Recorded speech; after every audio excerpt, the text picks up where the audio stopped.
Halo Sobat Trader Rupiah. Dalam video kali ini saya akan melanjutkan penjelasan tentang belajar saham dari nol. Langkah selanjutnya yang perlu kalian ketahui adalah teknik-teknik analisa saham. Jika kalian belum menonton video pertama saya, kalian tonton terlebih dahulu supaya kalian tidak salah persepsi, karena saya akan menjelaskan satu demi satu langkah-langkah yang harus kalian ketahui. Untuk link videonya ada di deskripsi dan di pojok kanan atas. Belakangan ini, investasi atau trading saham makin populer. Banyak orang melakukan investasi atau trading saham dengan tujuan untuk mendapatkan keuntungan dengan mudah. Padahal keuntungan dalam investasi atau trading saham bukanlah sesuatu yang mudah diperoleh.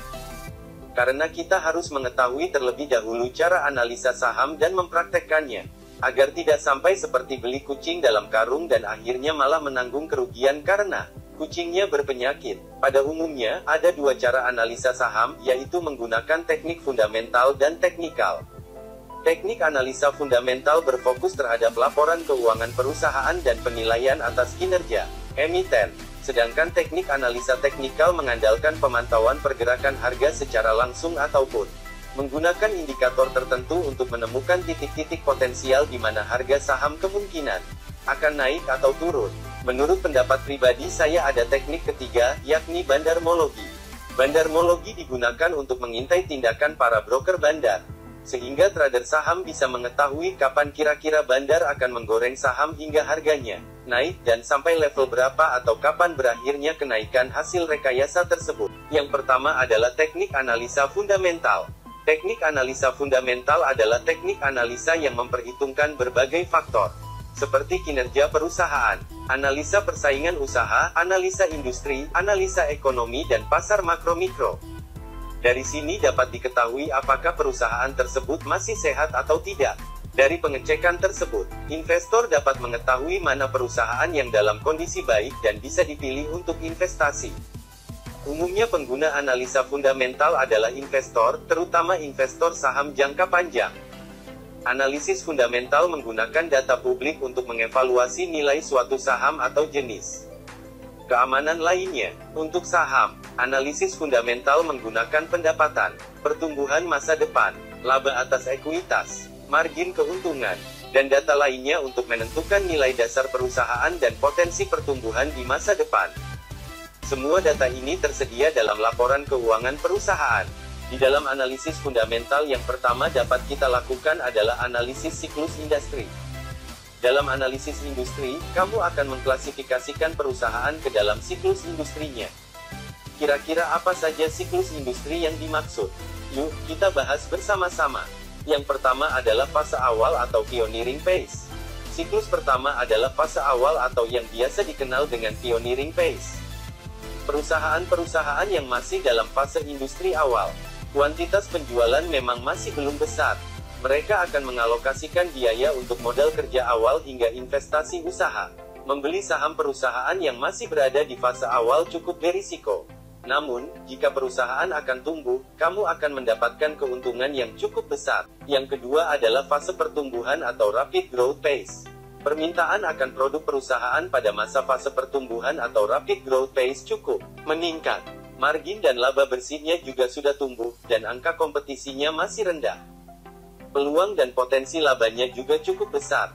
Jika kamu membeli saham perusahaan dengan saat fase pertumbuhan, risikonya akan jauh lebih kecil ketimbang kamu membeli saham yang masih di fase awal. Yang ketiga adalah fase pendewasaan atau mature growth phase. Penjualan perusahaan di fase pendewasaan ini terbilang stabil. Namun, kompetisi bisnisnya juga cukup ketat karena pesaingnya tidak sedikit. Tentu saja, perusahaan-perusahaan di fase ini butuh melakukan terobosan dan inovasi baru. Meskipun tergolong stabil, risiko laba tergerus tetap ada persaingan usaha. Oleh karena itu, jika memang memilih saham di perusahaan yang berada di fase ini, kamu harus memiliki pangsa pasar yang lebih luas dibandingkan kompetitornya. Yang keempat adalah fase stabilisasi dan pendewasaan pasar atau stabilization and market maturity phase. Pangsa pasar dari perusahaan di fase industri ini sudah terkonsolidasi. Perusahaan ini akan sulit mengalami pertumbuhan. Sementara itu persaingan di pasar dinilai cukup mematikan karena bentuknya adalah perebutan pasar.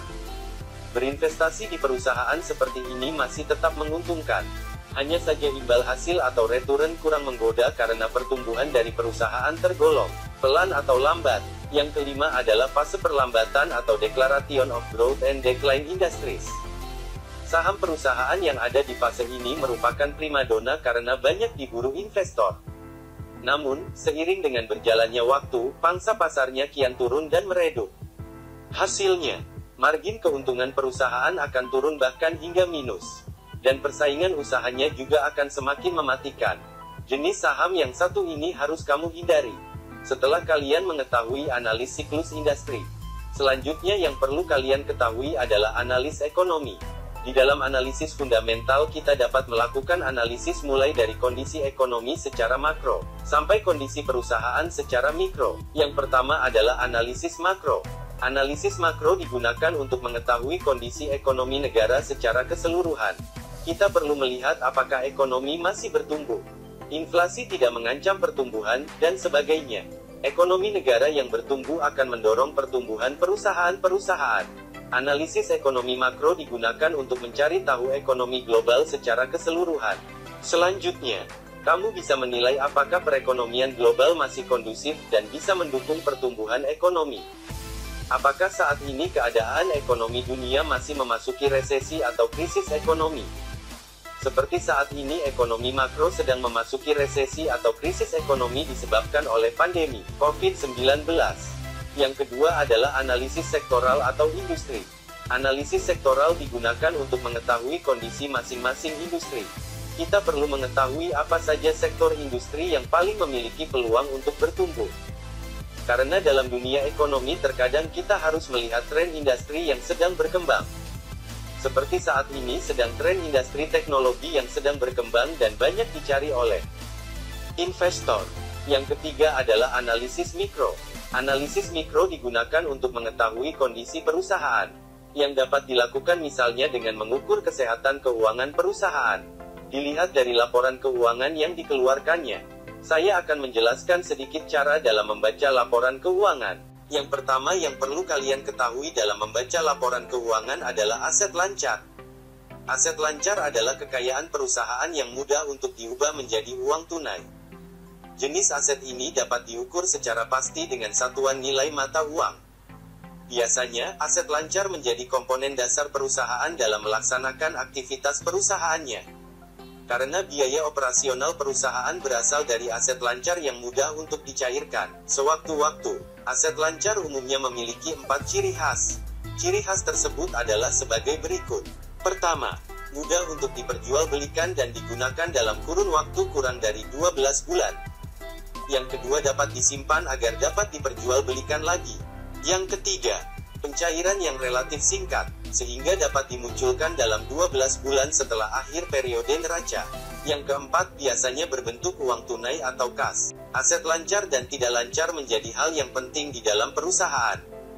Setelah membahas aset lancar, saatnya membahas mengenai aset tidak lancar. Dalam praktiknya, aset tidak lancar adalah aset yang tidak dapat langsung dicairkan menjadi uang tunai. Biasanya, aset ini membutuhkan waktu yang relatif lama untuk diperdagangkan. Untuk aset tidak lancar tidak dapat diukur dalam satuan nilai mata uang seperti aset lancar. Perbedaan antara aset lancar dan tidak lancar terdapat 3 macam, yaitu jangka waktu, tujuan, dan manfaat. Penggolongan sebuah aset diklasifikasikan ke dalam aset lancar atau tidak lancar bergantung pada 3 hal ini. Yang pertama, jangka waktu untuk mengubahnya menjadi uang tunai.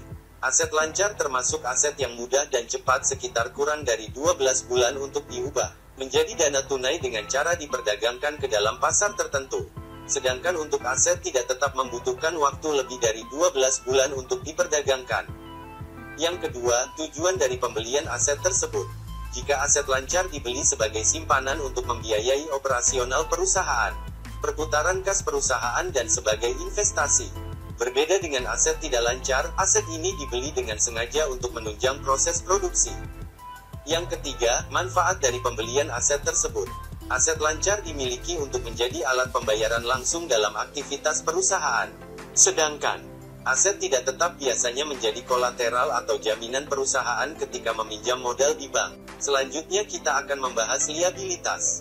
Dalam bisnis dan neraca keuangan, liabilitas dikenal pula dengan istilah pasifa. Secara umum, liabilitas adalah utang yang dilakukan untuk memenuhi kebutuhan operasional bisnis. Biasanya, liabilitas tidak hanya berbentuk uang tetapi juga barang dan jasa tergantung apa yang dibutuhkan perusahaan dari pihak lain. Meskipun sama-sama digolongkan pasifa, liabilitas ternyata berbeda dengan beban usaha. Beban memiliki pengertian sebagai sesuatu yang dikeluarkan perusahaan untuk mendapatkan laba bersih. Sebagaimana transaksi ekonomi dan akuntansi lainnya, liabilitas memiliki beberapa jenis yang perlu diketahui, yaitu: yang pertama adalah liabilitas jangka pendek. Liabilitas jangka pendek memiliki waktu jatuh tempo maksimal 1 tahun. Liabilitas jangka pendek dikenal pula dengan istilah kewajiban lancar dan digunakan sebagai komponen kunci dalam beberapa langkah likuiditas jangka pendek.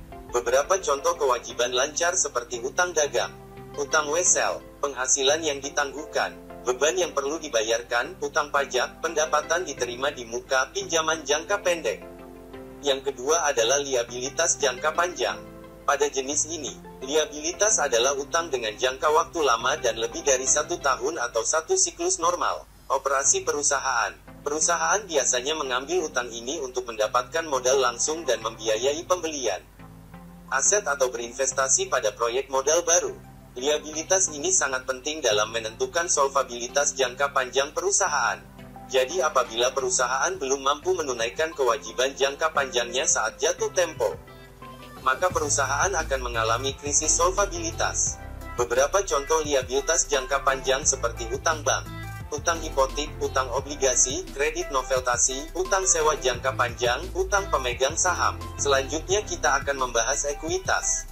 Ekuitas atau equity adalah hak atau kepentingan pemilik perusahaan pada harta perusahaan, mewakili jumlah uang yang akan dikembalikan kepada pemegang saham perusahaan jika semua aset dilikuidasi dan semua hutang perusahaan dilunasi.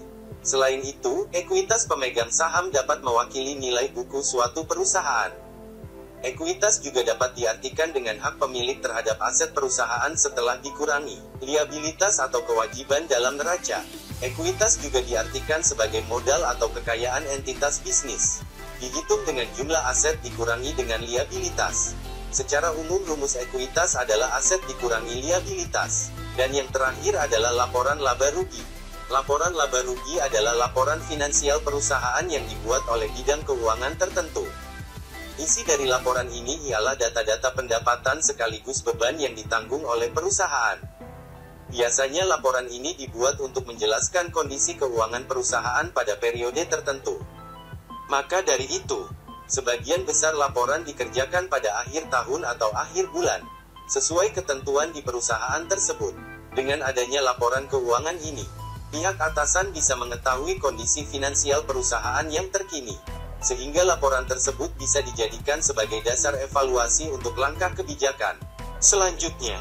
Laporan laba rugi perusahaan harus dibuat dengan baik. Jika ada kesalahan dalam penulisan angka, tentu arah kebijakan ke depan juga salah, karena bisa jadi kerugian lebih banyak dibandingkan keuntungan yang diraih perusahaan. Baiklah, sekian untuk video kali ini. Semoga dengan video kali ini kalian sudah mengerti tentang teknik analisa fundamental serta jenis-jenisnya dan mampu membaca laporan keuangan secara umum. Dan semoga bisa menambahkan ilmu buat kalian yang baru belajar saham. Untuk next video saya akan membahas mengenai teknik analisa teknikal. Jika kalian suka dengan video, jangan lupa untuk like dan subscribe channel ini supaya kalian tidak ketinggalan video-video terbaru dari channel ini.